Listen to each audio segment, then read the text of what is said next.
Vai ser instaurado hoje um inquérito para apurar as causas do acidente que matou um pecuarista do estado, a esposa dele e o piloto da aeronave.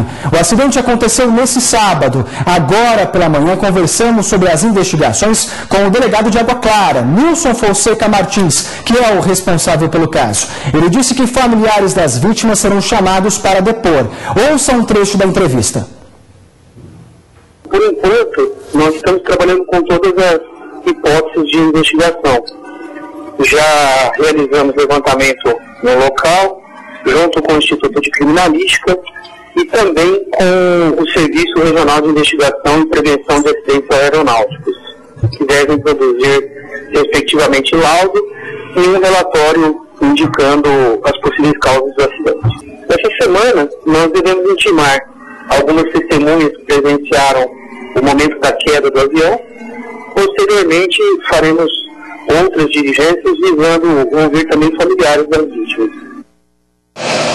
Nós vamos ver um trechinho do VT que mostra como foi o acidente na semana passada. É isso mesmo? Vamos ver. Você vê agora imagens do local onde o avião caiu. Elas foram gravadas no momento em que uma equipe de imprensa chegava à fazenda onde ocorreu a queda. Essa é uma foto mais aproximada da Fazenda Serena, que fica a 75 quilômetros da área urbana de Água Clara. Nessa outra foto, um detalhe da inscrição da aeronave.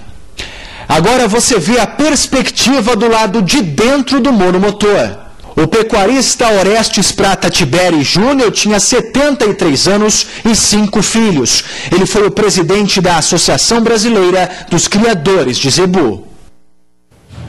Os corpos do fazendeiro e da esposa dele, Elen Martins Prata Tibery, foram sepultados ontem de manhã no cemitério municipal de Três Lagoas. Já o corpo do piloto da aeronave, Teodoro Janjon, foi enterrado em São Paulo. Durante toda a tarde desse último domingo, oficiais do Centro de Investigação e Prevenção de Acidentes Aeronáuticos, o CENIPA, e da Polícia Civil de Água Clara fizeram a perícia no local. Amostras necroscópicas dos corpos, assim como pedaços da hélice e do motor do avião, chamado de conjunto moto-propulsor, foram recolhidos para análise. Os exames ainda não têm data para ser concluídos.